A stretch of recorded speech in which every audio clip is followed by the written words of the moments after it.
I'm Dee Magnoni. I'm the Assistant Vice President for Information Services and Director of New Brunswick Libraries. And I'm here in Alexander Library. A shout out to all of our virtual guests and listeners. It's great to have you here in front of us and out there in the world. And I am going to be introducing Marie Radford, who is the Chair and Professor of Library and Information Science at SCI. Welcome, Marie.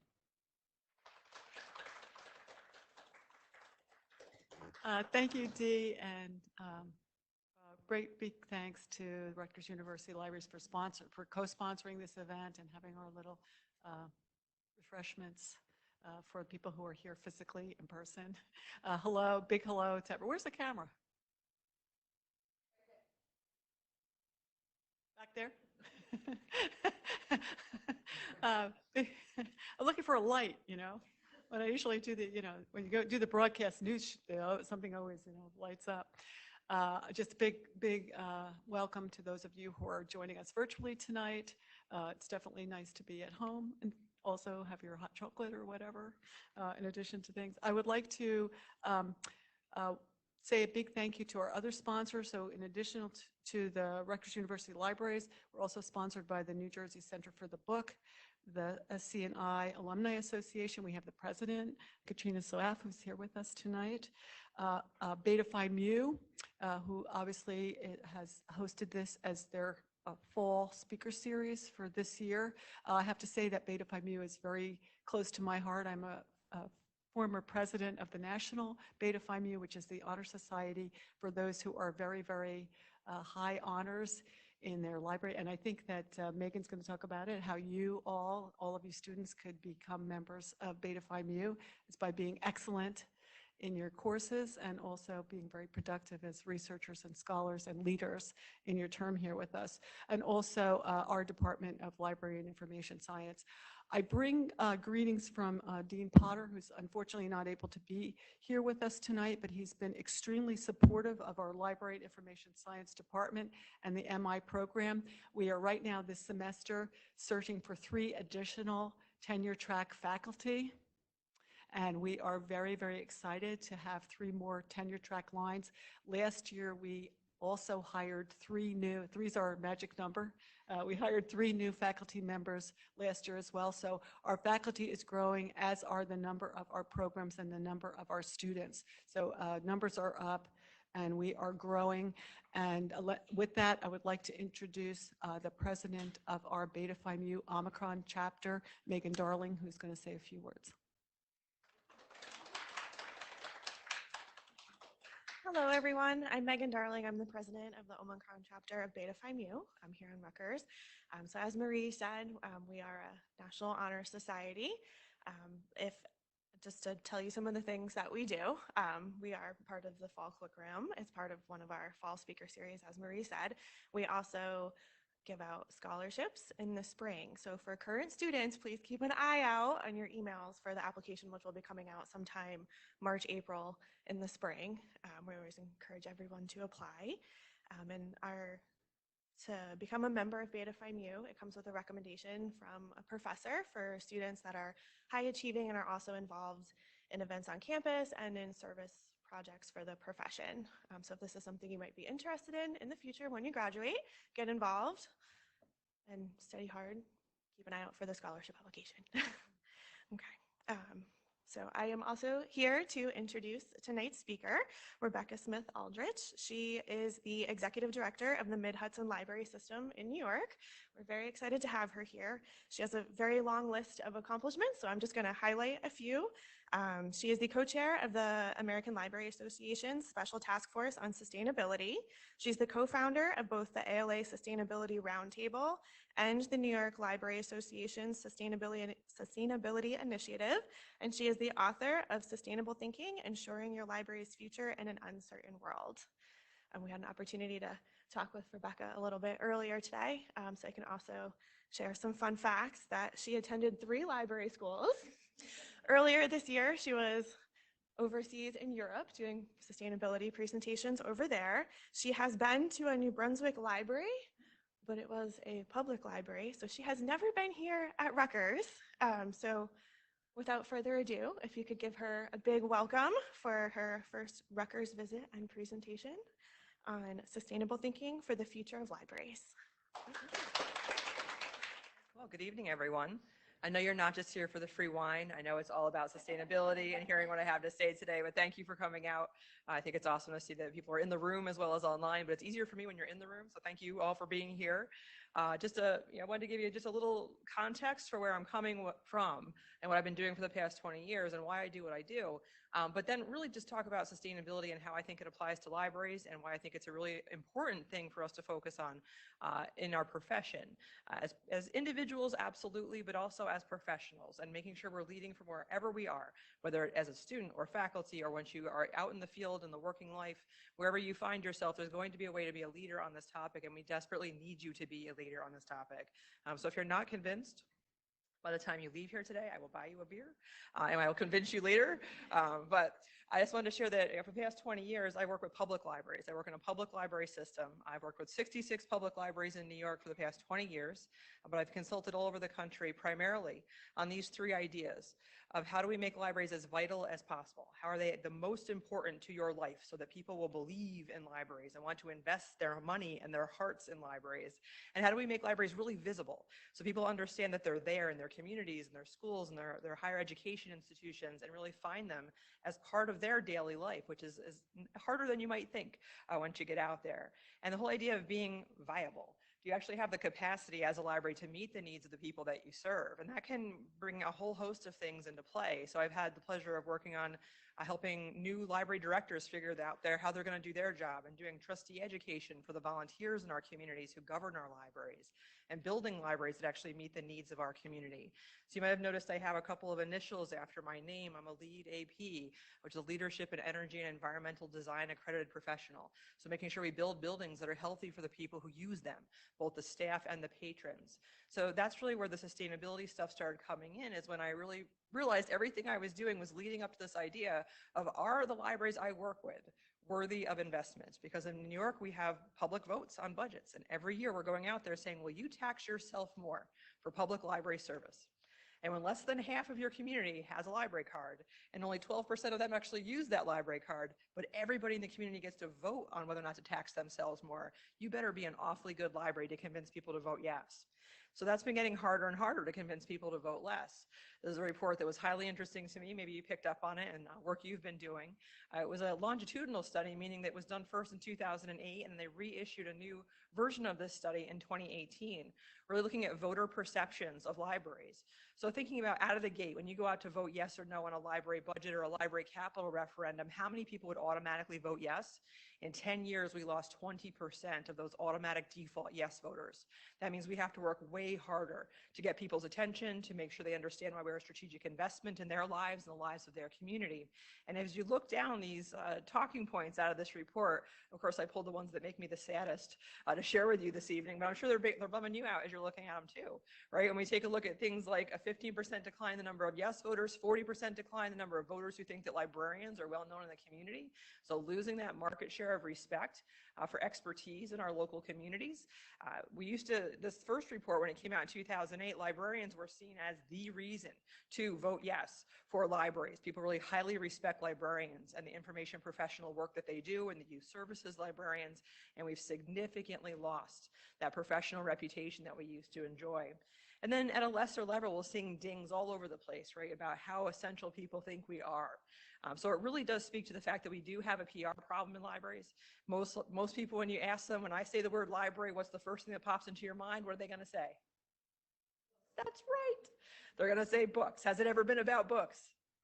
No, right? It's what's inside those books. It's the information, it's the literature, it's the understanding of the wider world around us, whether it be through nonfiction or fiction. So understanding that the world around us, you can learn about it in a multitude of ways, not just through books. Now we have databases and we have programs in our libraries and we're bringing in experts, your neighbors, to teach you about things.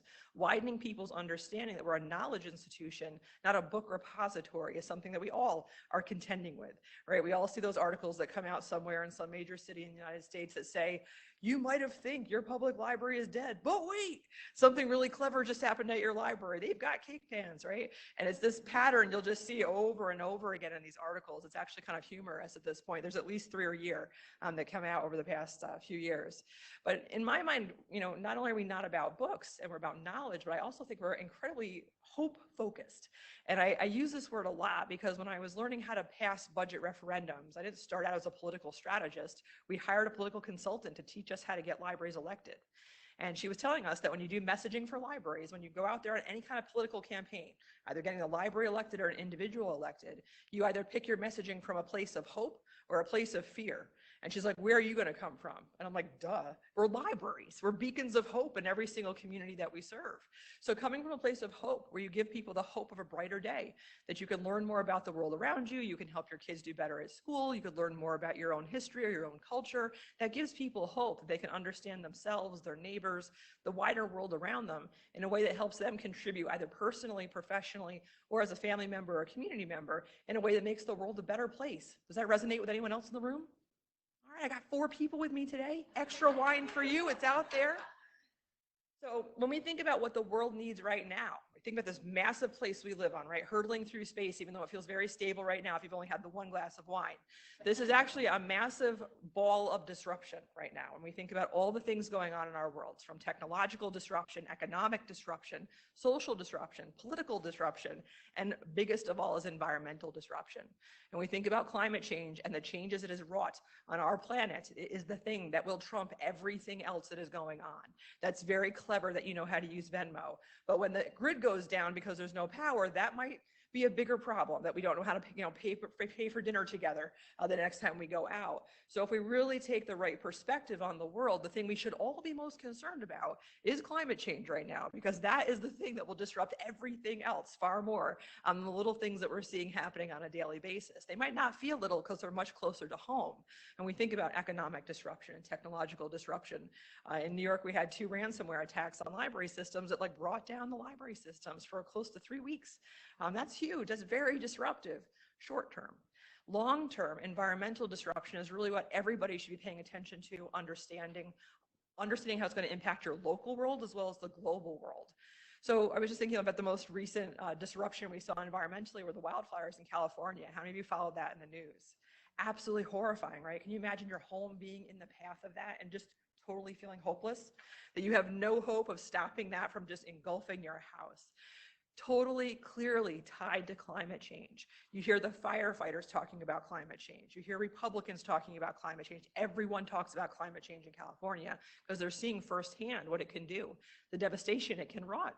So the truth is, this is the way it's going to be. We are going to see more severe weather. We're going to see more forest fires. We're going to see more of a lot of things. I think closest to home for us, we're thinking about severe weather, and probably heat waves are things that we've all experienced ourselves living on the East Coast. Now, the World Health Organization is estimating significant increases in human mortality because of heat waves, increased amounts of heat waves coming. That's a very basic thing. When you think about having access to a cooling center or air conditioning, or actually someone who cares enough about you to check on you if you don't have air conditioning, these are very basic things that speak to the human condition. The idea here is not that we're going to be able to turn this around and change it and push back climate change. We have to learn how to adapt in the face of what is already here. This is already happening. This is not the 2030 projection, the 2050 projection. This is the 2019, right now, what's happening. So what are we going to do about it? So what you're going to quickly learn about me is I am a total geek about this kind of stuff. I read all the really lame reports from the United Nations because I absolutely find them fascinating. So in the United Nations, they have this group of scientists. So you see this acronym here, IPCC, the Intergovernmental Panel on Climate Change. These are the scientists who have been telling us for years what was about to happen. And then in 2014, they started telling us it's too late, it's happening, it's done. We now have to think about how to adapt in the face of climate change. So that was a very pivotal moment when they stopped talking about saving the Earth. They shifted the messaging to surviving the Earth. So how many of you are familiar with the movie Road Warrior? Thank you, someone in the room. So all that dystopian fiction that people are into, all those movies about what it looks like after, I grew up on that kind of stuff, and my brothers, we all really love that kind of stuff. And we talked at Thanksgiving dinner last week about how some of the stuff we learned back in those movies, we can use that now. But when you look at some of these predictions of what's coming, honestly what's already here is the things that I find most frightening. So they're now ranking the things they feel are happening in the world and they can prove scientifically are happening. And when you look at some of these that I cherry picked here on the slide, you might be able to relate to these yourself.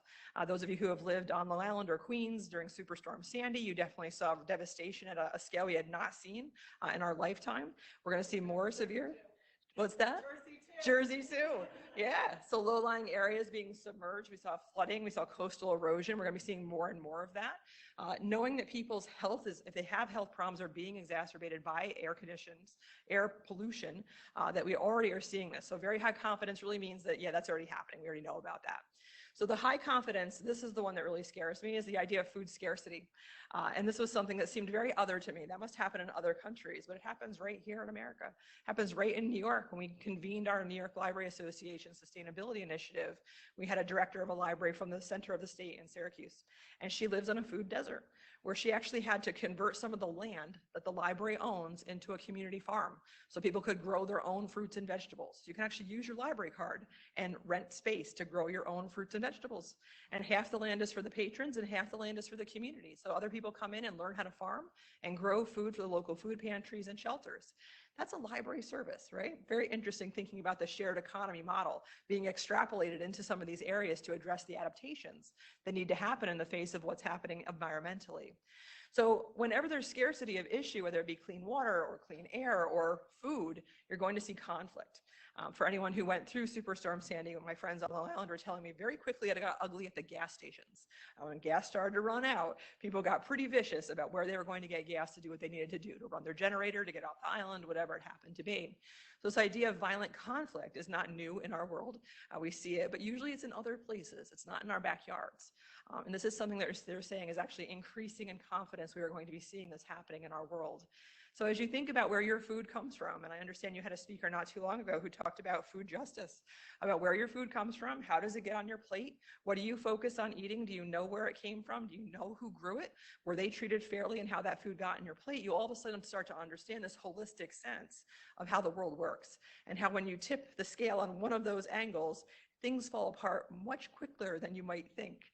And this is really, I think, dinging at the very basics of human life, the very existence that we have, the things that we just need to be humans and survive and feel civilized are threatened right now thanks to climate change. Familiar with this before? You've seen Maslow's hierarchy of needs. So looking at the things at the very base of this pyramid, we're talking about food, water, sleep, right? And these are things that we all are concerned about, because if you don't have them, you know how quickly you get not just hangry, but like things go very bad, very fast, right? So thinking about that on a large scale is pretty concerning. So taking a look at that next one, safety and security, we talk about that so much in libraries, about making people actually make sure they're economically viable, they have employment, they're literate in terms of economic literacy and digital literacy, and these are things we think about all the time.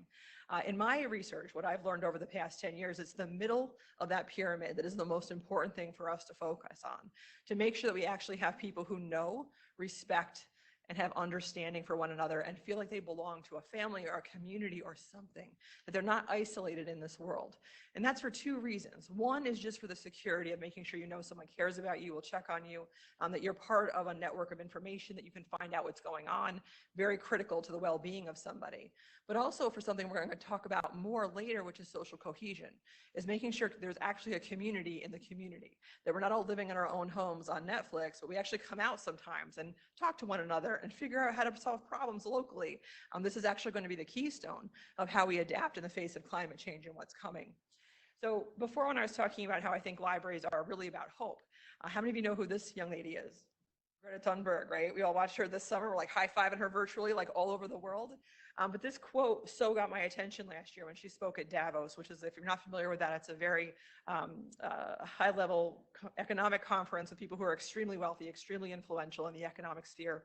And they invited her to come and speak. And this was the message that she had for them, that she didn't want their hope anymore. She wants action, and really injected the urgency into the conversation that's been missing for a very long time when it comes to climate change and the impact on our world.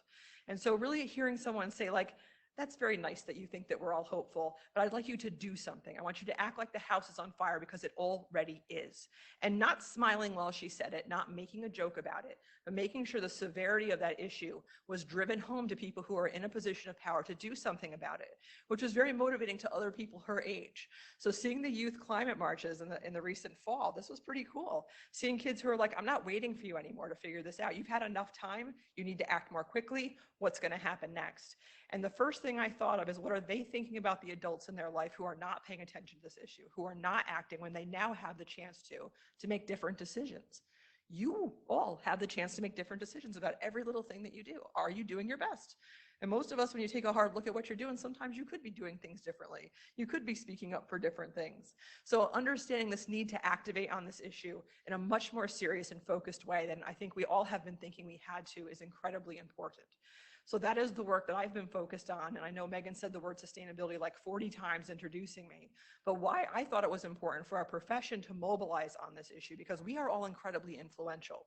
When you think about how many Americans have library cards, how many Americans use libraries, how many kids are in school going to school libraries, you're exposed to a lot of library people. And library people are pretty smart. So if we were actually focused on the right thing with the right level of urgency, we could have a huge impact on how people feel about this issue and how they might choose to make different decisions in the future. So that group of scientists I mentioned before from the United Nations, they actually put forth 4 things they thought were incredibly important, key ingredients for us to focus on as we think about adaptation. Now, you might think they're going to talk about building seawalls to stave off the rising seawaters, or talking about solar and wind and getting energy independence, but what they actually talked about were these 4 things. The ghost in the room. I'm not sure what they're up to. But what they talked about was actually having locally focused decision making and problem solving that has to come from a local place, not necessarily top down. We know there's policy issues that have to be dealt with at the international and national level, but problem solving is actually going to happen on the ground locally. And then you have to work together, possibly with people who are not like you, and making sure we understand we have to respect diversity in our community, so we actually get that diversity of opinion and background and understanding of the world to make the best possible solutions and pathways forward. And this idea of helping all be heard, not just people with money, not just people who know how to publish information or have the right connections to get their word out, but helping everybody be heard. And when I read this report, I've been reading these reports that are deadly boring for years. I actually high-fived myself when I saw this, because I'm like, this is libraries. This is what libraries do, particularly public libraries and school librarians, thinking about your opportunity to make this kind of stuff happen as a catalyst to bring people together, to get information that otherwise people wouldn't have access to into the right hands at the right moment. That curation aspect of what we do, when you do it with purpose, you could really change someone's mind about something. You could bring people together to do work that is so necessary to a local community. So positioning ourselves as sustainability leaders, having a seat at that table for those conversations, is absolutely critical in my mind. So a friend of mine last year introduced me to this new term. I totally hadn't heard of it before. It's called hope punk. Came out of YA literature. This author, Alexander Rowland, has coined this phrase. And when you look up the definition of it, I won't read the whole thing to you, but just in 2 words, what she's talking about is weaponizing optimism. The idea that we are all very hopeful people coming into this profession, and we need to actually weaponize that, not just sit back and feel like all warm and fuzzy about it, but put it to good use. So actually thinking about how we leverage the resources we have as librarians and information professionals, as technological experts, as community connectors, how are we actually going to find ways to weaponize that and put it to good use on behalf of our community? And I find a lot of hope, I'll say it again, in our profession in this topic. 2 years ago, I was doing a presentation for youth services librarians. And it was at a conference, a state conference. And as you progress in your profession, you'll find going to conference is a endurance test. You don't get a lot of sleep. There's a lot of networking, partying, whatever's going on. I was tired by Saturday of conference. I presented like 8 times, very tired. When I get tired, I swear. Fun fact, another fun fact for your list about me. And I had watched the movie The Martian the weekend before. And so as I'm getting the youth services people ramped up about what they can do with crafts and stories and book displays, I said, we're going to library science the shit out of this. And so a friend of mine's in the audience, and she had another friend who has an Etsy shop, and she goes, so as a joke, she gets this quote put on a bag for me. But she didn't tell her friend that it was a joke just for me. So her friend put the bag in her Etsy shop. And that Thanksgiving, I was sitting at JFK waiting to get on my plane, and a woman I did not know walked by with my bag. And then I went to Advocacy Day in Albany, and all of my friends had the bag. And then at conference, these were vendors who had the bag. These two women down here are in France. They have the bag. It's like all over the place. And people stop me all the time to say, that's what I think too. That's what we're doing here, that we're really weaponizing hope. We're actually getting out there as librarians and being ambassadors of actually making the world a better place and owning that, and not being quiet or reticent about it, or just like keeping it as our own little secret and very smugly knowing we're making the world a better place, but really getting out there and making sure people see us as the people who are making the world a better place. And they want us to be their partners in that work. And if they don't realize that, we're telling them we are the right people to be their partners in this work. So this is my friend Liz. She's the director of the Phoenicia Library up in Ulster County, where Megan was born and raised. She went to the climate march, and who does she run into but Arthur and Ethan, who are her patrons. And it just lovely matched up. She's got her awesome sign that I can use in all my presentations. I didn't have to ask her to do it. But when you think about the fact that we are the allies of our community in so many things, so whatever they're trying to do, we try to empower them to go further. This is something we all have to band together and work on as a collective impact project. If we all focus our energy on the adaptations necessary in the face of climate change, we could actually make an impact. If everyone's in their own little world, in their own little circles, doing their own little thing, we're not going to have much of an impact. It has to be focused and organized and led. And librarians should be in the lead on this topic. We are some of the smartest people around. We have access to all the technology, all of the knowledge in the world. We should be putting that to good use. So public library-wise, we've got over 16,500 public libraries in every little town and county in the United States. You have 68% of Americans are library card holders. That is enormous. 70% of voters are library users. That is enormous sway that we hold in the public library world to influence people to understand the world around them in a very focused way. So not as a pet project, not as the Earth Day display in April, but as the way we think through everything we do in our operations and our program design and our service design. It is a significant mindset shift, not just a checklist. It is a new way of thinking about how you actually do the work of being a library professional or an information professional. So being strategic about this is what we've been working on throughout New York, and now we're expanding our work into the American Library Association. In libraries, that if you want to be viable for the future, you have to work on things that matter to other people. And we all find our little niches and things we adore working on. But if you aren't working on things that matter to other people, it's kind of an echo chamber. So deliberately choosing to work on things that matter is incredibly important in your profession. And I hope this is something that you think matters and you find a way to work on as you move forward in your career. Anyone read this book, Start With Why, or seen the TED Talk by Simon Sinek, S-I-N-E-K? He's a business consultant, and he looks for patterns in successful businesses. And he talks about how some of the most successful businesses talk about why they do what they do, not just what they do. And he uses a great example, and I won't go through all my theatrics that I know some people in this room have seen me do before of this example, but I'll just say look up one of the top 10 Super Bowl commercials of all time as the very first Apple TV commercial. And you might know it because it's a literary reference of George Orwell's 1984, but check it out. But that commercial changed how people thought about that particular technology company because they talked about why they do what they do, not what they do. They didn't drag you down into the technical specifications of their computer. They talked about human-centered design that was aesthetically pleasing, which really appealed to people who were looking for an easy entry point into technology, who also had a particular worldview. And you'll find that the people that you serve as library professionals and information professionals, they also have a particular worldview. And when you can connect with them at their place, with their worldview, with what they care about, if you talk about what you do from a place of why you do what you do, that is the compass setting for the future. So understanding that when you talk about what you do, when someone says, what's going on at the library, if you start telling them about what programs you have, what technology you have, what items you have on your shelf, you are not doing the right thing. You need to talk about why you do what you do. And you need to have an awesome hook. When they say, what's going on at the library, you say, changing lives every day. And they're going to say, how are you doing that? And then you're going to start telling them what you're working on. But if you start by saying, we have a 3D printer, they're going to be like, why the hell does the library have a 3D printer? And they're not going to ask you that, though. They're going to be too polite. So you have to put the words in their mouth that you want to hear coming out of their mouth when they're then talking about libraries in the future.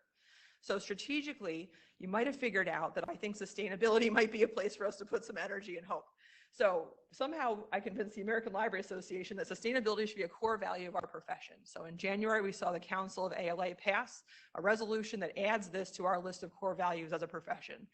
I think that's a pretty big deal. I haven't seen that list change in an awfully long time. I actually didn't know about the list for a very long time. I don't know if you've learned about it in school, but I didn't learn about it in school. In my 3 schools that I went to, no one told me about it.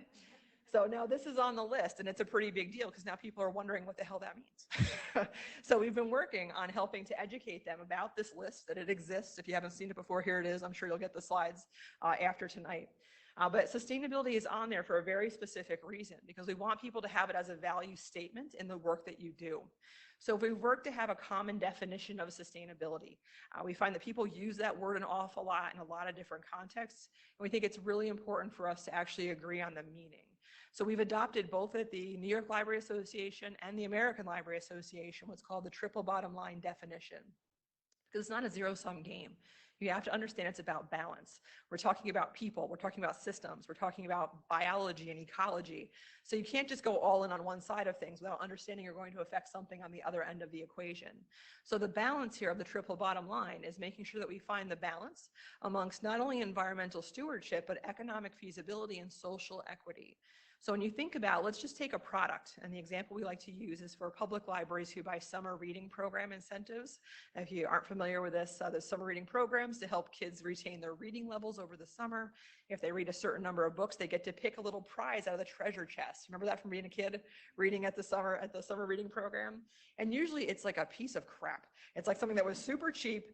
The librarian was just doing her best with whatever, small amount of money she was given to get that program off the ground and done. So she'd buy something very cheap because you're just looking to put a smile on that kid's face, motivate them to keep reading for the rest of the summer.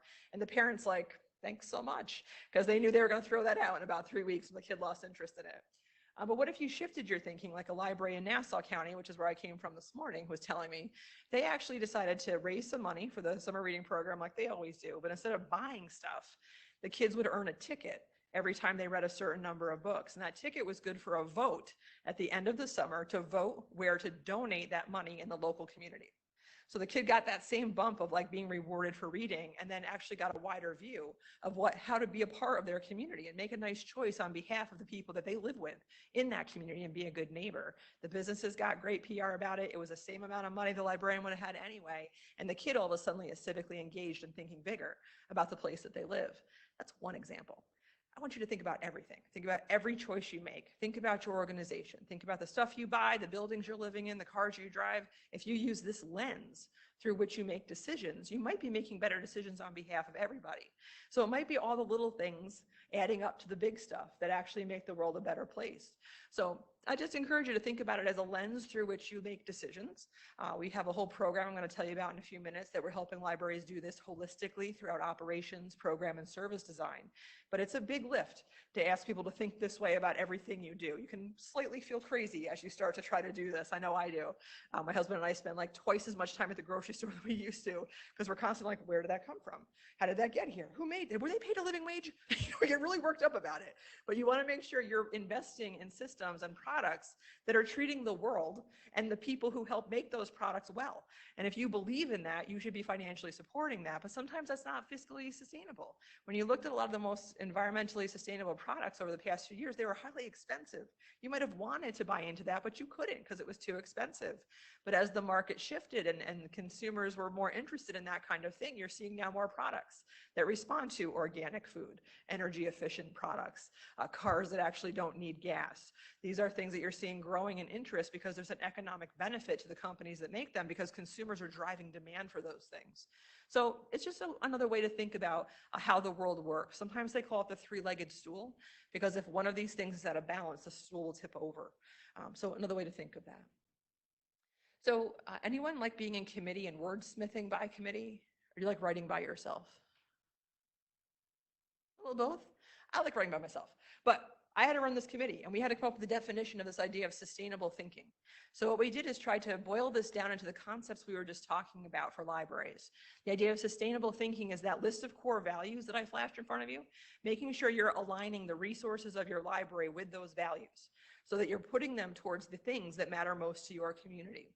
So if you're saying your core values of your profession are related to access, diversity, lifelong learning, social responsibility, and sustainability, then let's make sure you're spending your money, building your collections, developing programs, and treating people in a way that respects those values.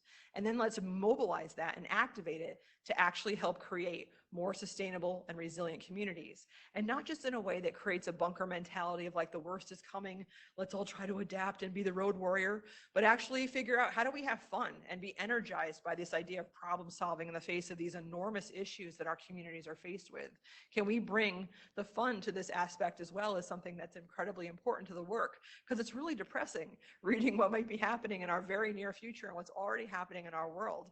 And it's not going to be motivating to people if the whole idea is we have to protect what's ours and keep what's mine.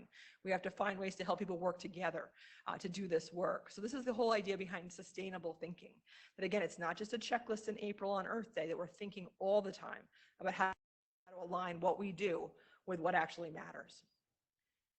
So one of the things I feel that's uniquely American is this idea of life, liberty, and the pursuit of happiness. And people really undermine sometimes the idea that being happy is an important goal.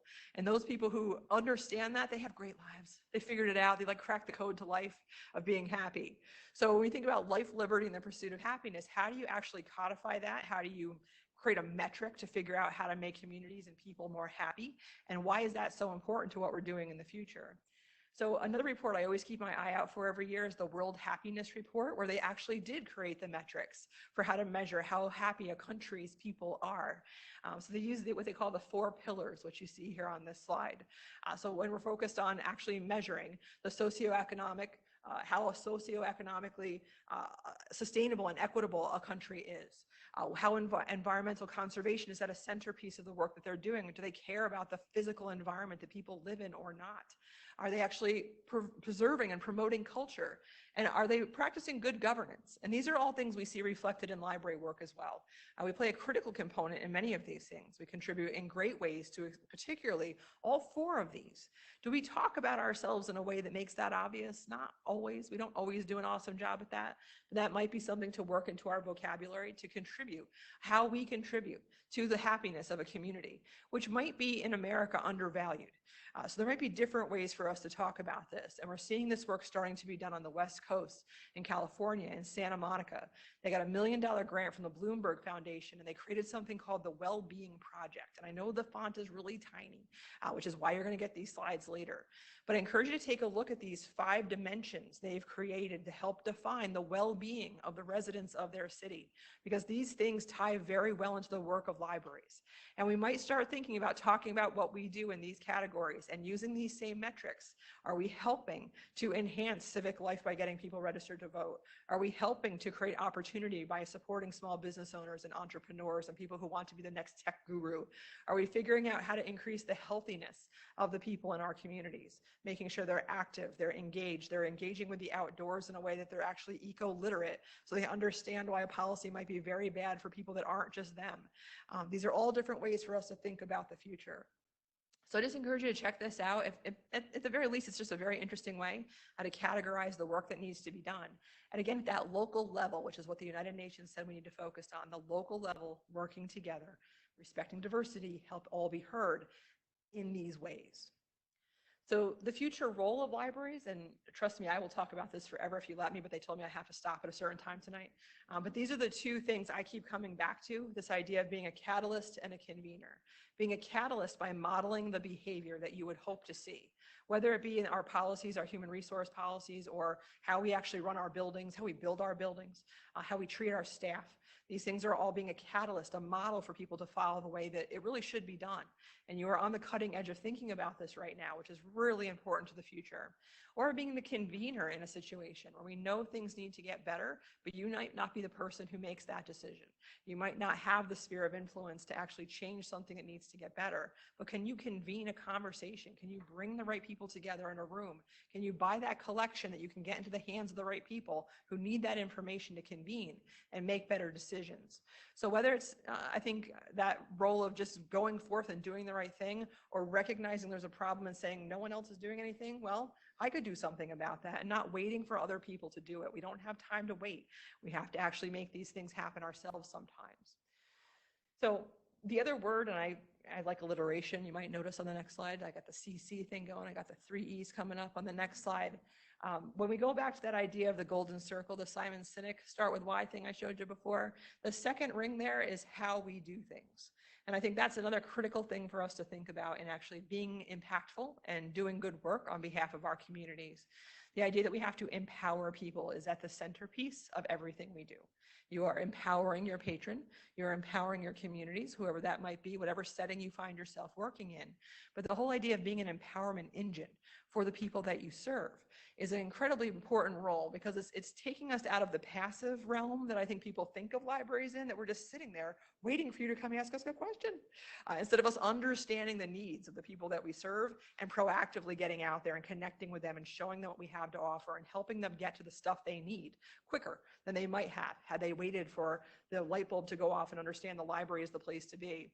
And then the second thing you see here is engaging with them and actually inviting them to be a part of your library and designing what goes on and figuring out what the future is going to look like together, side by side, as allies. And the third thing here, always, which you might pick up on, is the idea of actually being energized by the work. Like, if you show energy, they'll show you energy back. And these are the three things I see in my libraries a lot. I've been there for 20 years watching 66 libraries. I have this bizarre long history with all these libraries.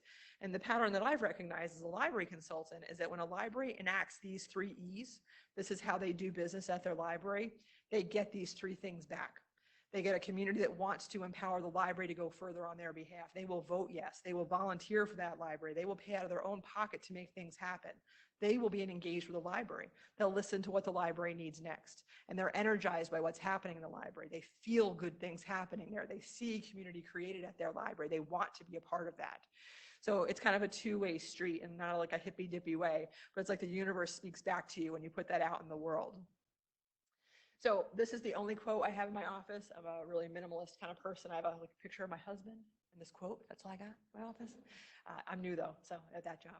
But this idea that you have to think about the very big things. So all the small things that you do every day add up to that. And you know that very well as students. You have a goal in mind. You are marching towards graduation. You have a career goal in mind. And you know every little choice you make as a student adds up to those goals. Same idea here on a much bigger scale. If we actually want to affect change to help our neighbors, our family members, the people we love the most in this world adapt in the face of climate change, every little thing we do has to add up to having that ability to still have life, liberty, and the pursuit of happiness. So what is that going to look like wherever you happen to sit, whether it be your locale, your profession, or your institution, or your home? All of these things are influenced by you, wherever you happen to sit. So I wanted to give you a couple of examples of libraries who are doing some of this work, sustainable thinking idea. We're always looking for exemplars in this, and I thought that might be helpful to illustrate some of the stuff that we've been talking about. Now, one of the most interesting libraries where I found this happening, and it's actually in Canada, go figure, the West Vancouver Memorial Library. You'll note this is their value statement from their long-range plan or their strategic plan. People call it different things. But you'll notice they've actually adopted sustainability as a core value of their profession. And they don't just talk the talk, they walk the walk. If you go check out this library, even on their website, you'll see sustainability reflected in their program design, their building design. Their staff are encouraged to bike to work. They have showers in the library so their staff can shower finally when they get there after they bike to work. But if you can't read this, I just want to read it to you. For under sustainability, where it says we manage our resources responsibly to maintain financial, social, and environmental. Does that sound familiar? That whole triple bottom line thing?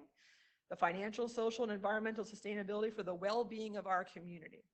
And the very interesting thing about this plan, because only I could find this very interesting, they had sustainability in their long-range plan right before this 5-year plan. Their previous 5-year plan also had sustainability in it, except it wasn't about the well-being of the community. It was about the well-being of the library. They wanted the library to be sustainable. And the truth is you cannot have a sustainable library unless your community is sustainable. So focusing outward first is how you actually produce a sustainable library itself. So embedding this in the culture of the library, in their origin documentation, and their documentation which sets forth for their staff and board what we're doing, why we are doing it, focusing on the why, very clear statement of what they're concerned about and what they're trying to do. The other key tip that you learn here is that anytime you pair a cute kid with your value statement, people will stay longer on the page and possibly read what you wrote there.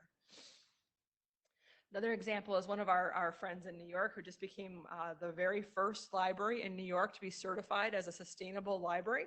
That's a new program we have in New York that's going national in June of next year, the Sustainable Library Certification Program.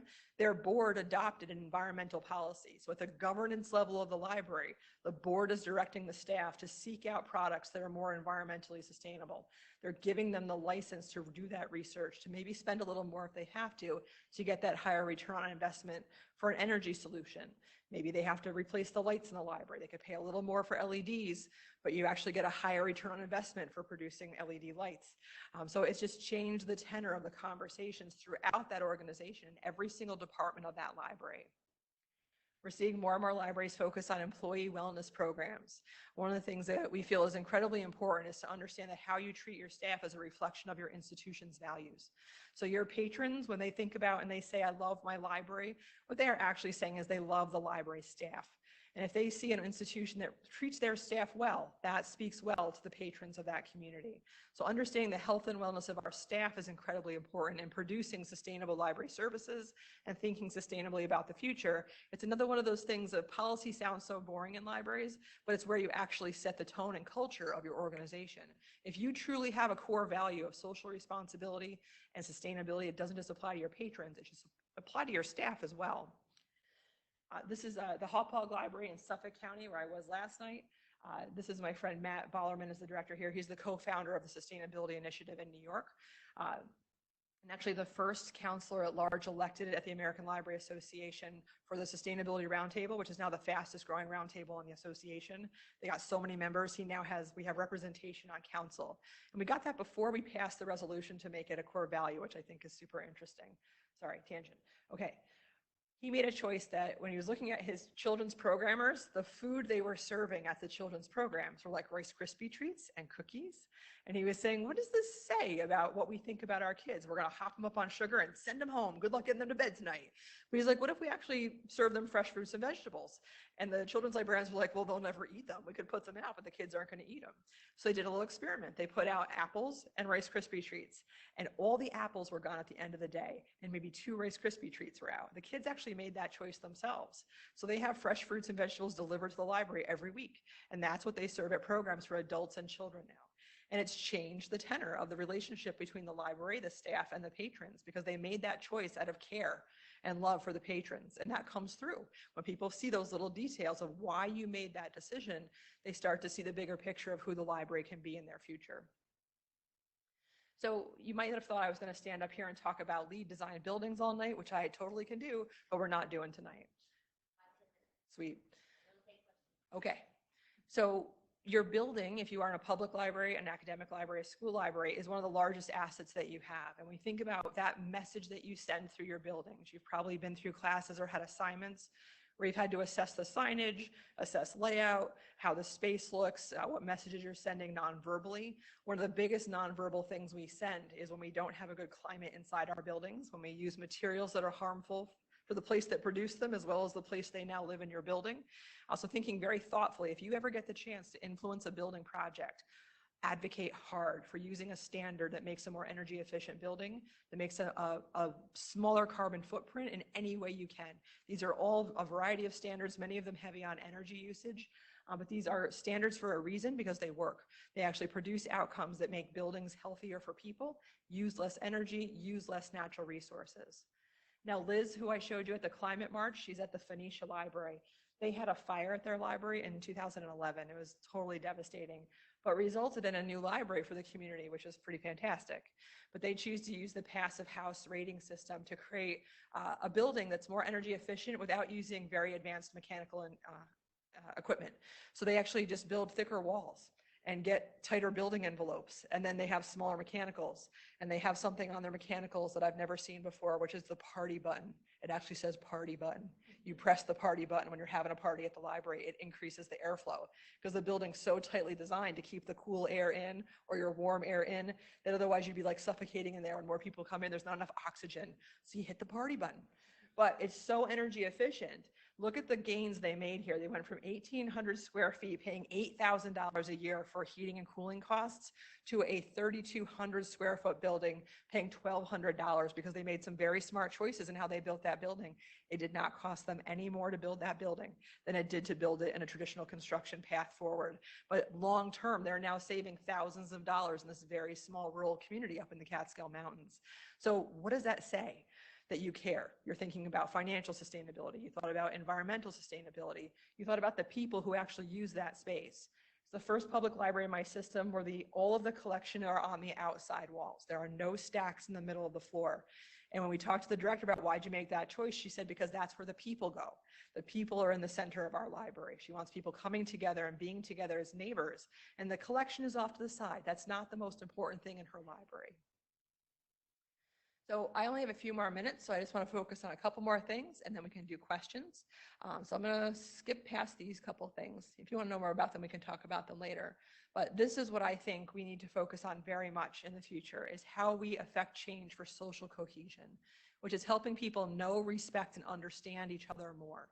When people understand where you're coming from, they're able to listen to what you have to say, more likely to work with you, and you create a more caring environment in a community, whether it be a campus or a school or a town or a village. So understanding cultural competence is something as professionals I think we have to get better at.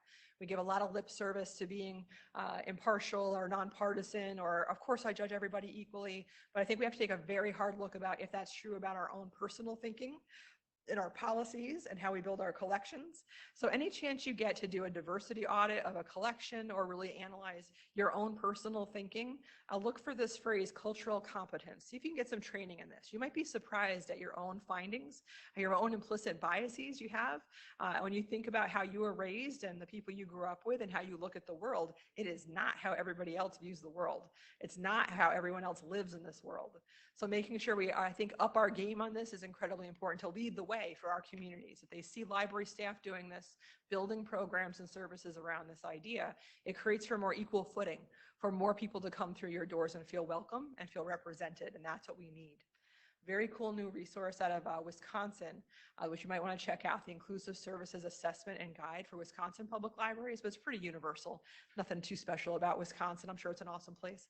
But this is a great checklist to think about the inclusivity of your facilities, your collections, your programs. It just helps you walk through and think methodically about how inclusive you are in the work.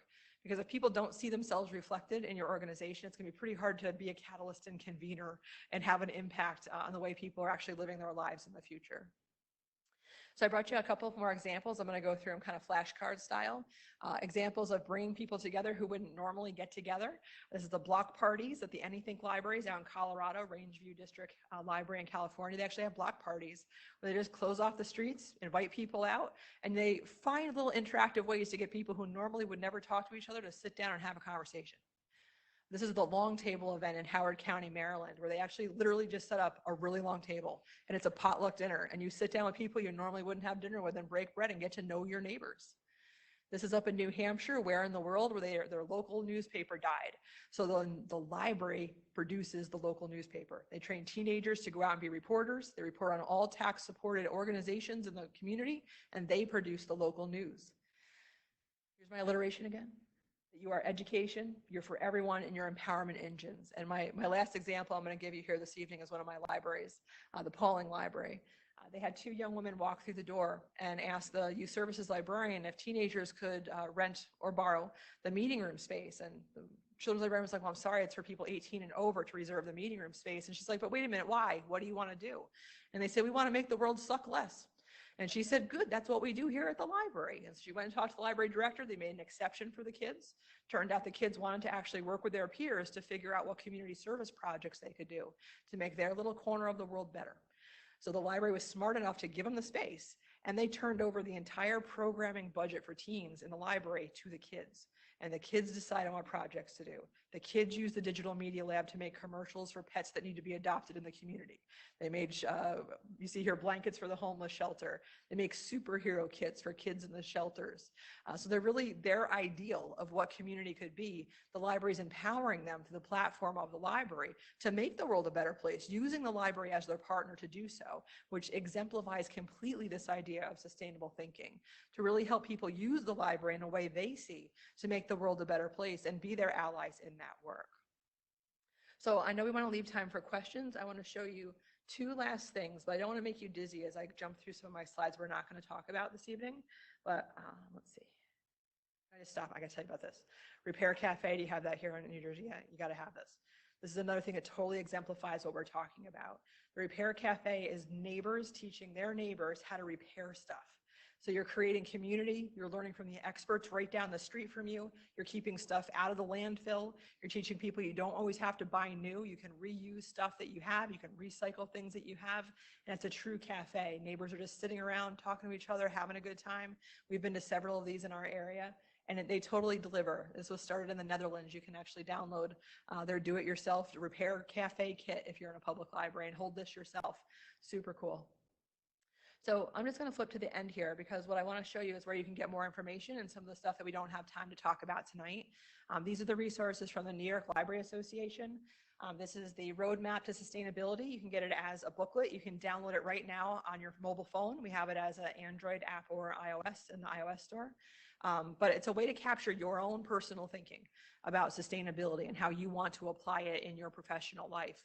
It's got some of the definitions we went through tonight, like sustainable thinking and the triple bottom line, gives you a place to capture how you're going to kind of coalesce this into strategic thinking for yourself in your profession. You can sign up for our newsletter. And Megan mentioned that we were presenting in Europe this year. Partly one of the visits was to Athens, Greece, because we were the first United States organization awarded the Green Libraries Award to the International Federation of Library Associations for our Sustainable Library Certification Program. So we just certified our first 3 public libraries. We have 50 more libraries in the pipeline.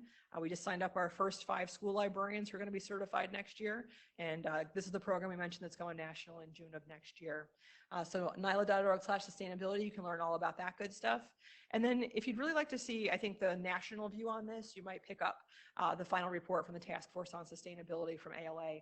We created 52 recommendations. They speak to 3 audiences: the association itself, the profession at large, and what libraries themselves can be focused on. So it's kind of a quick view of some of the stuff you'll find in that certification program if you're not ready to dive into something that big. Just wanted to leave you with those 2 resources. And point out that you're welcome to join my Facebook page, Sustainable Libraries, where all the stuff I just like scan and capture, I personally put it on that page to save for myself for these presentations, so you can just access that anytime you want. And I'll just point out you can access me anytime you want, because I love talking about this, and I'd love to hear what you think about it and what you're going to do in your profession with it.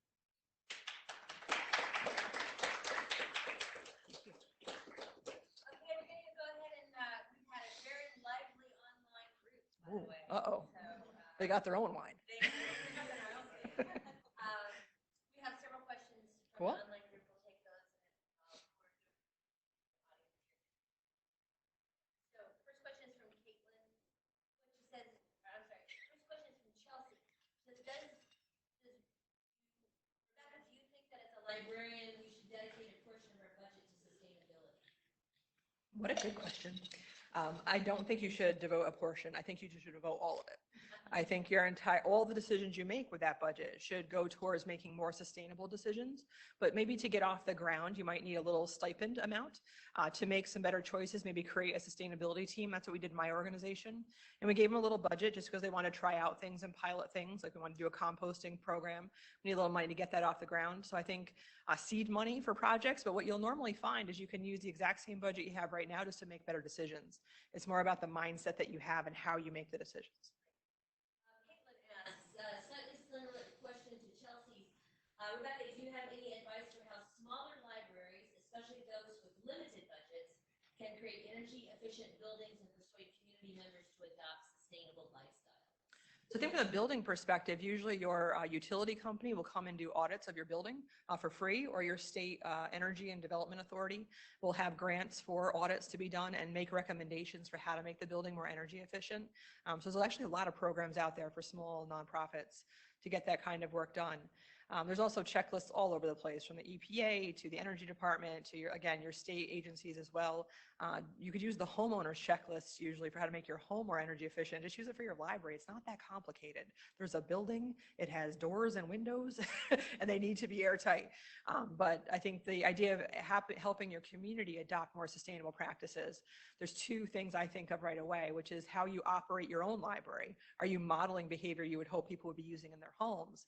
And then inviting people doing that work, hopefully as local as possible, to come and share how to do that work in your home. So modeling that behavior from your neighbors, or bringing in an expert on that topic and doing programming, collections, little tidbits in your newsletter about how to live that lifestyle. I think it should be routine, again, not just in April. Rebecca asks, for a library in a very rural area, the bookmobile is an essential part of the outreach programming. Do you have any suggestions on sustainability for a mobile library, particularly one without a budget for a more environmentally friendly vehicle? What a good question. That's a big challenge, right? If you didn't get to buy the vehicle of your dreams, that's totally like biofuel ready and adapted.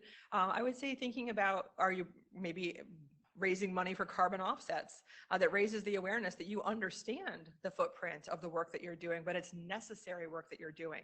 And that's why we pick the triple bottom line, because we don't want to see you trade off the environmental for the doing the right thing. Like, the right thing for that community is to have a mobile option to get out there to where people are, but raising people's awareness that, did you know we're saving by us coming to you? We serve X number of patrons, doing the math for them by saying we actually reduce the carbon footprint of the community because we come to you instead of 20 families coming and driving into town. So maybe you could do some transition or translation of the data for them, carbon offsets, maybe getting a little mini solar panel that powers some device in the mobile vehicle that could demonstrate that you are thinking holistically about how to make this happen, and you're doing the best that you can. Last question from the online students so far. This is from Patrick. Patrick asks, do you have any insight as to how a non-public library can contribute to sustainability, such as law libraries, corporate libraries? Cool. Yeah, I noticed the Association of Law Libraries, they actually were one of the first to adopt a resolution the way we did it in New York, the resolution on the importance of sustainable libraries. So you can see their resolution and how they worded that to their own work. But again, it's putting, I think, really at the end of the day, it's putting your community at the heart of what you do. Your community might be a group of lawyers. Your community might be your students in a school library. It doesn't really matter what type of library it is, but if you put them at the heart of what you do, it makes you think differently about the choices that you make, whether it be how you archive things, what your footprint is in your server room. Like, do you virtualize stuff to reduce your footprint in your server room? Is it the collection size? Is it the accessibility of your collections? Just thinking about the human-centered design of what you do, and then raising awareness amongst your constituents of what's going on in the wider world and how we can all be leaders in sustainability. Again, I think you can do that from wherever you sit and whatever type of library you serve in. Question from the audience. Yes. So this might be a loaded question. Dennis. So this might be a little bit of a loaded question, but you mentioned so 70% of voters are using library cards, and also you mentioned raising money for events, which is obviously how you can get things going, and then which led into like social cohesion.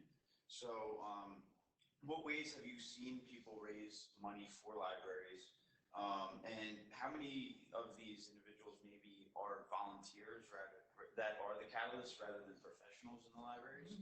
And within the community, what influencers are you seeing coming out? And should we be looking for those like influencers to be more acceptable in the libraries? Like connected with? Yes. Yeah. So you gave me three things there. I'm gonna try to remember all of them. But the first one of doing like an environmental scan of who's doing what work in your community is really important. So you're not like doubling down on stuff that's already getting done. So I think that idea of identifying, doing kind of a environmental map, and I mean environmental in like a societal scan of who's doing what in your community from an agency standpoint and a mover and a shaker standpoint. Like who's influential. Maybe they don't hold a formal position of power, but they are someone people listen to.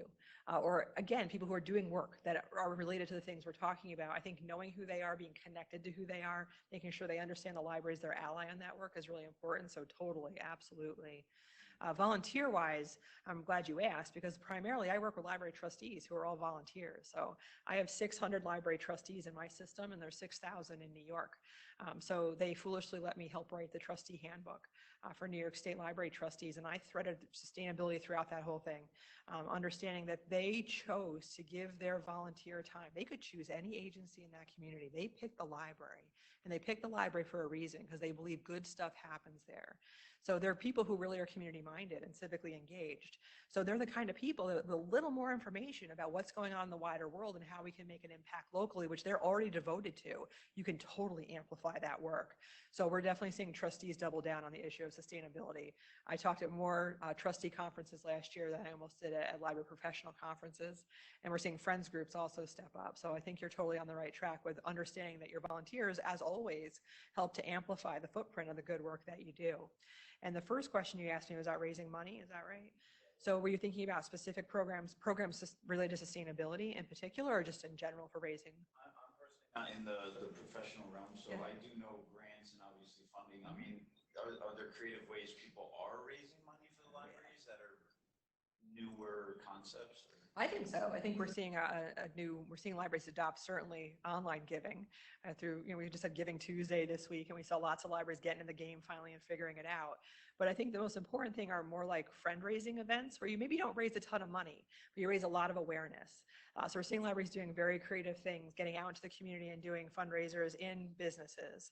So we have a library that does an Oktoberfest. They did a beer and cheese tasting and just getting out and engaging with local businesses to hold events that bring people into small businesses, and the small businesses then will donate a portion of the profits back to the library.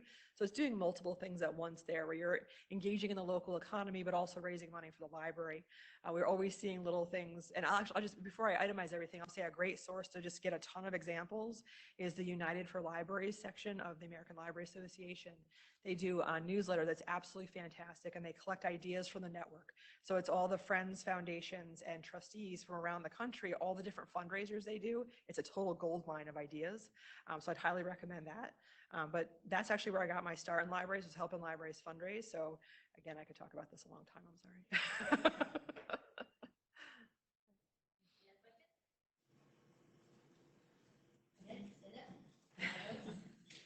So, do you think that the library needs to be transformed beyond the traditional brick and mortar to promote this sustainability of libraries? Just like online shopping has been converted to, brick and mortar shopping has been converted to online shopping, and now we're seeing an increase in online shopping and not brick and mortar. So do you think that the library has to innovate in a way like that to continue its sustenance? I think you have to have a presence in both venues, absolutely, but I don't think it means the minimization of physical space. I think one of the key things related to social cohesion is actually having public spaces where people can come together and be a community. And the library is the perfect spot for that to happen because we're nonpartisan and we're non-consumer. So you have to buy a cup of coffee to sit in our meeting room and have a chat with a neighbor or learn something together. But I do think if you don't have a solid online presence that makes sure people understand they can find out about what you have to offer and accessing services that meet the lifestyles of people today, I'm the executive director of a library system that has I have 70 locations. I never go to any of them to actually access services. I do it all through my phone, right? I'm downloading audiobooks, but I love the library. I like to go to programs there every once in a while. But if I didn't have access to the collection through my phone, I'd think they were pretty out of touch with how people actually live their lives today. So I think if you want to be seen as having street credibility, of being genuine and being a part of the real world, you absolutely have to have an online presence that's modern and responds to the devices that people are using today. So I do think it's a bit of both, which I hope isn't a cop-out answer, but I don't think it means we're going to be the next Blockbuster where we don't have physical locations anymore because people are desperate for those spaces to come together. Program attendance has skyrocketed in my system. I'm sure it's the same nationwide. When I look at, I mean, really 400% increase in people coming through the doors for programming while circulation is tanking. And people were freaking out that circ is tanking. People aren't checking out as much stuff, but they're still learning in our spaces because they're coming together for programs. But you need space, physical space for that to happen. More questions? Yes, Linda? My name is Thomas. I live here in New Brunswick, but I've lived in Middlesex County in general for the past 40 years. And just going by my experience, I think libraries have really passed their prime immediacy, what they do for people. I just see so much complacency in libraries anymore. Like librarians pretty much, they operate in the mindset of like 1960s, 1970s. They pretty much, they're stationed behind a desk. They never come out. I taught for 25 years, and for the last 10 years of my tenure in this particular school, we had a mandate from our principal that during the entire day, we were not allowed to sit down. And if you sat down and the principal spotted you or a vice principal, you were written up. And so you had to have a presence in a classroom. You had to be around kids constantly. You just could not be sitting behind a desk.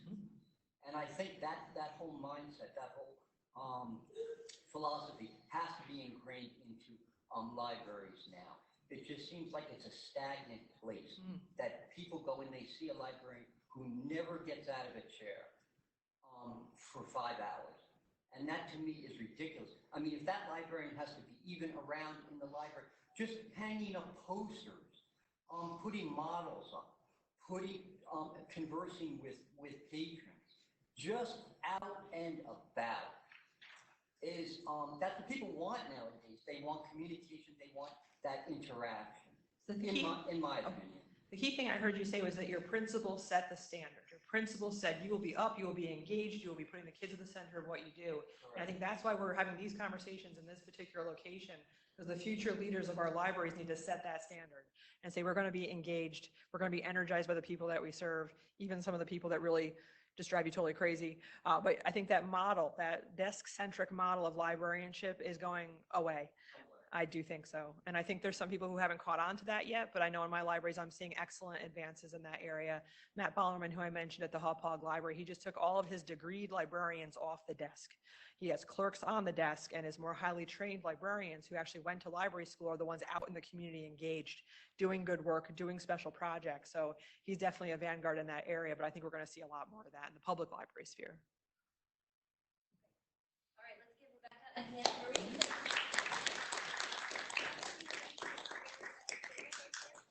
I'm sorry? Just grab a chair right there at the table.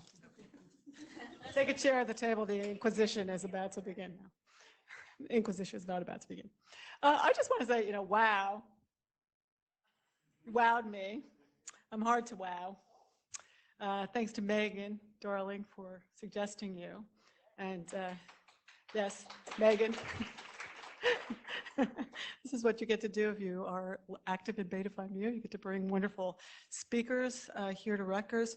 So one of our objectives for this fall lecture series is to bring someone to campus that we normally wouldn't have. This is sort of a special colloquium because we do have this support from all these different organizations and the ability to bring someone, who's not next door or from, someplace down the street. Someone who also has a passion and a message and a presence that would be exciting to our students, our alumni, ourselves. Where's Dee? Ourselves. I'm chair, Dee's director here. Leaders need inspirational speakers as well as students, especially those of us who are in this library area, in our program. Rebecca, you hit the trifecta of what I look for in a speaker such as this. A timely, important, really critically important topic. It's arguably the most critical topic we could be talking about here today. Provocative ideas, not just restating what we've all heard about or thought about or have kind of hashed over before, but something new to think about, and a delightful sense of humor. I really, really appreciate that very much. And I think what you've accomplished from my point of view here tonight, you've raised our awareness about a lot of these ideas that we may have had more amorphous kind of thoughts about, you know, some fuzziness, bringing some of those fuzzy thoughts maybe we've had.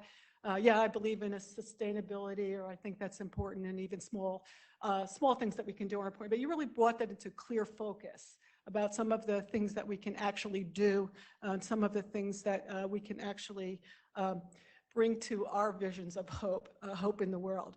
So I also have to give you kudos for an amazing ability. In my experience, you have now achieved a unique distinction of talking faster than I do. And you challenged my typing notes, my typing skills. Connie's up there, what are you doing? I'm like, you know, are you getting ready for your final notes here? Like, I can't even capture what it is she just said. Yes. You've challenged my brain to think faster than usual. That's okay. That's okay. I was fueled by a little wine, so I'm okay.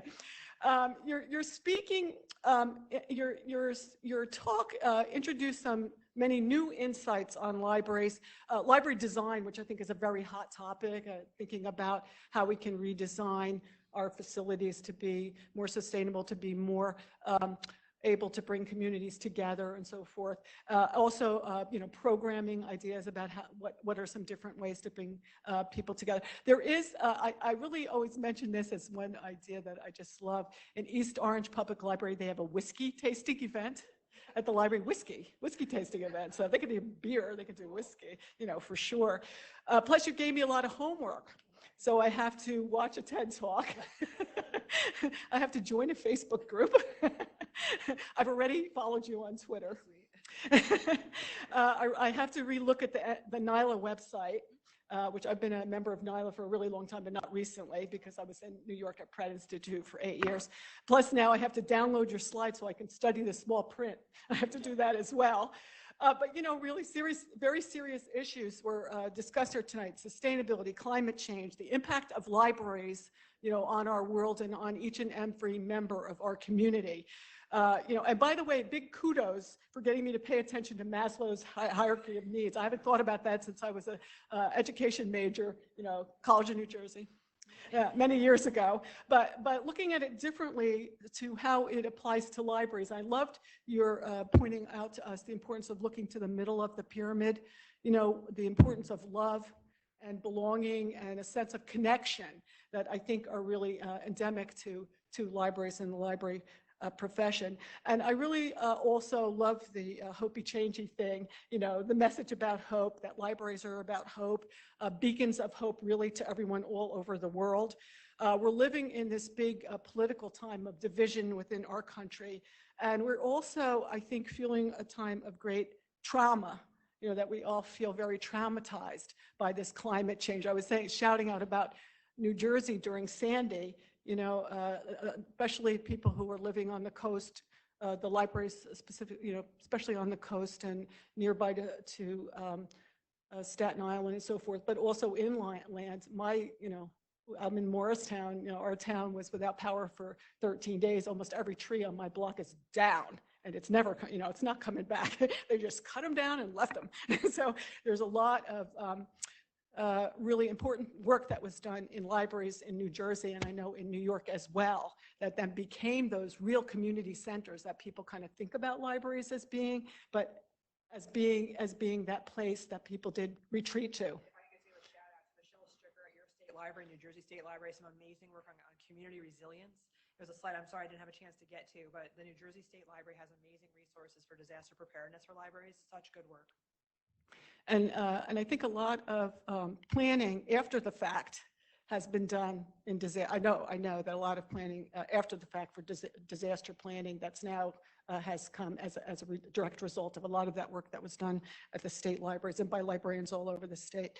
So we have this kind of trauma regarding, climate change that you're mentioning, economic, environmental disruption, and sort of the disruption of the normal kind of civility among people, and public libraries are really feeling this pinch as well. But I like that new concept. I hadn't heard the word of hope punk, of weaponizing hope. I'm going to have to look into that more because I'm always ready to weaponize anything that's at my disposal. I'm not averse to doing that. But reminding us two things about the great impact of libraries, and also I love it that you reminded us of how smart we all are, because we all are very, very smart, and we all know what we're doing. And we really all know the difference between fake news and facts, right? And, libraries are getting actually some good press around that. So every one of us also, you reminded us, need to think about these little decisions that we make every day and how incredibly influential we are in everything that we do. You also talked about, just briefly, new roles for libraries, deliberately focusing on things that matter to our community and matter to us, talking about the why we do what we do, those little conversations that we have that you would say, what's a library do? Oh, we're changing lives. And actually, this is a theme in New Jersey as well, New Jersey libraries, about libraries change lives. It reminded us that policy seems boring, but that it's important how we treat our staff, how we treat one another, how we treat our users, what kind of snacks we put on. I'm a huge nutrition nut, and I'm really on this about snacks, and thinking about those little things that might not seem like a big deal, and how children are really starting to get messages about their own health and wellness from all of us. So these exemplars that you showed also give library students, library faculty a vision of what libraries can be. It is always up to us to make our future, and not to think about a future that's going to be so dystopic that we're not going to want to be in the profession anymore. And so I just wanted to, conclude by saying that, it's been a really stimulating night, gives us, all of us, a lot to think about, a lot of action that can be taken. I think one of the antidotes to kind of the being apathetic is to have that call to action of things that we can actually do, that, it might be a small thing, but it's something that all of us can do to contribute as well as the largest thing. And then also, I just want to leave you with this. I want one of those bags. We're going to library science the shit out of this.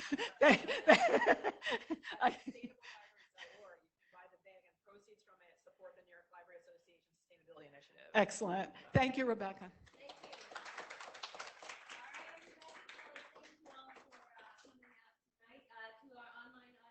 Thank you again. It was a lively discussion in there. That's it for Colloquium. Semester's over. So